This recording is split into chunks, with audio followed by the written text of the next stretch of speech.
Stone lifting the Stanley Cup. Yeah! Let's go! Go, Knights, go! Why? Oh my goodness! Yeah, he's gorgeous. I never thought I'd see that in a hockey game. Hey, yeah, that's not allowed. Greenway. Yikes, what a bad giveaway. Wow, barely missed Fiala there. Stone! Yeah! Mark Stone! Let's go! 1-0! Woo! Scores! And the first playoff goal. Challenge it. You know, same thing, right? Overturn this one. That was just a really big answer from the Wild. Battery just died, but Wild scored again, and I went like, no! So there you go. Or you just say No! Thank you, Logan. It's still early, and the Wild are literally playing for their lives. Oh, okay, I changed. He scores! Please sit over here. Okay, yep, nope, we're straight up not having a good time, bro. Good job, Fleury. Oh, that could have been amazing. What the? What is that? Was none of that anything? Dumba and Petra are still going at it. Dude, he's holding him. There's a ref standing right behind them and just watched him hold him and didn't care. I wasn't wearing my hat last period, so that's why. Not the jersey, it's the hat. Ha ha! Bye-bye, Dumba! Go. Wow. I can't believe that didn't go in. That was good a job on Foligno. Go. Yeah! Martinez! Let's go! Alec Martinez. What is happening? Martinez, you beautiful power play angel. Bonito to the loose puck, a shot saved by Fleury. First one of the period. He's Tuck! and he missed the nets. Oh my gosh, Alex freaking Tuck. Let's go! He shoots high in the nets. Here's tonight's trivia question. Who has the only shot on goal for Minnesota in the second period? Benino. Apparently, No. The answer to your trivia question, Joe, was Nick. I was right! It was Nick Benino. Wow. Dude, get off. Freaking Greenway, are you kidding me? Go. How did you miss that wraparound, dude? Smith! Go. Talbot out in front. Smith was there. And he's gone. There he goes. He clears it out. To the empty net. No! How could you let that in? With just 14 shots on goal.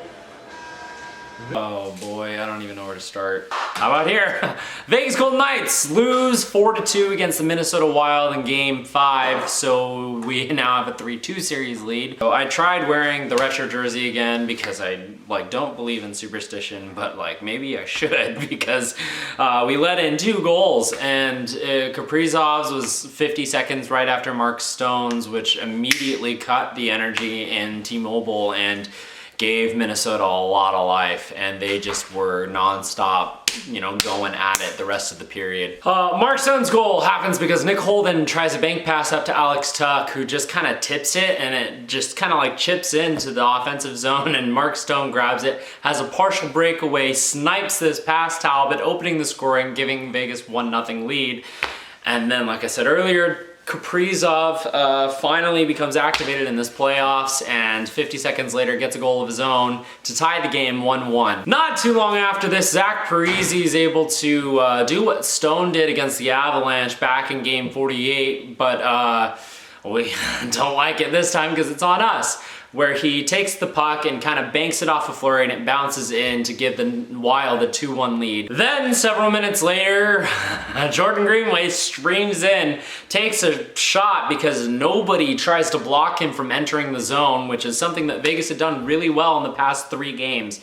Aren't able to do it here. Jordan Greenway has a wide open shot. Fleury makes the initial save, but he can't control the rebound, and so he grabs it and gets this one past Fleury because the defense was flat-footed and just let him walk in all alone to give the Wild a 3-1 lead. On all 3 of these goals, I'm not entirely sure what Fleury could have done more. The first goal, Kaprizov had a really quick shot that just beat Fleury. Fleury was quick to try to get back to the goalpost, just couldn't beat Zach Parise. The Greenway one, he could have just caught it, but like, it was kind of at his chest. So those 3 goals I wouldn't necessarily put on Fleury, but you want him to be able to stop at least one of those, and if that were the case, that would have been all we would have needed to make sure the game was tied. But we aren't able to do that, and so we head into the second down 3-1. It only took Minnesota 6 shots to get 3 goals on net, and that's just not acceptable. Like, our defense needs to really waken up. They were not ready to play in this game. The second period,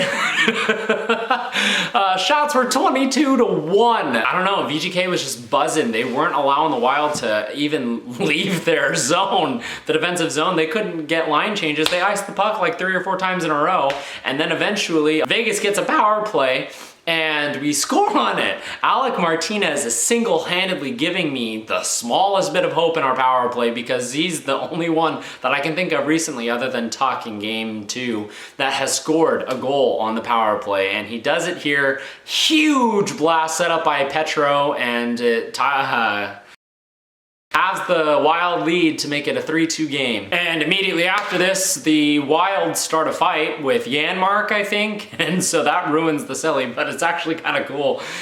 You see Petro and Martinez, they're getting together and celebrating, and then they see a fight and they immediately rush off to go and help. And honestly, VGK just kept buzzing the rest of the period, and if it weren't for that second intermission, I think we still would have tied this game.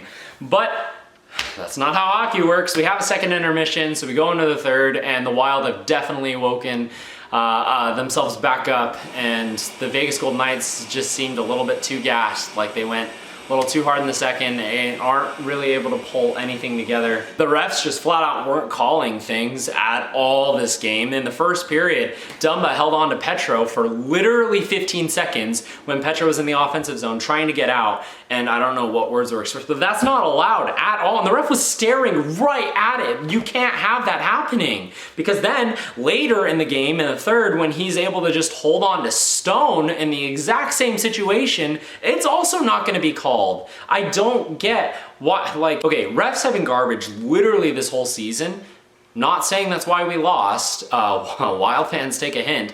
But literally, like, there were so many things that Dumba has done, not only today, but this series that he's just flat out gotten away with. And I appreciate this clean hockey take from a Wild fan on Twitter. He flat out said the amount of penalties he's taken and gotten away with are ridiculous. And our defensive zone turnovers returned, so there was a lot of that in the third period, which definitely kept us from scoring. Period's winding down, and we pull Fleury from the net, and we had a couple of good looks. Petro had a good wraparound look, but he didn't shoot it. He passed it because reasons. Marchessault had this look in the second period where he tried to do the whole bounce off of Talbot thing, but he hit the net when I think he clearly should have gone for the wraparound, because Talbot was on the ground on that left post and Spurgeon was there, but I don't know if he would have been able to stop Marchessault from being able to tuck that one in. My only other takes from this, Vegas not able to clinch a series win on home ice still for, this is our 4th year in the playoffs. Fun. And I mean, I put Vegas winning in 6, so whoopsies. We'll head back to Minnesota on Wednesday. I will be working, so I'm not sure if I'm gonna be able to see this game live. However, I'm going to be watching it whenever I can after work. But I'm not worried. We're going back to Minnesota, which we've proven that we can win there, especially in the playoffs. So let's take that energy, go into next game, and just try to forget about this one. Anyways, that's gonna be it for round 1, game 5's nightly review. Thank you so much for watching, and have a good night.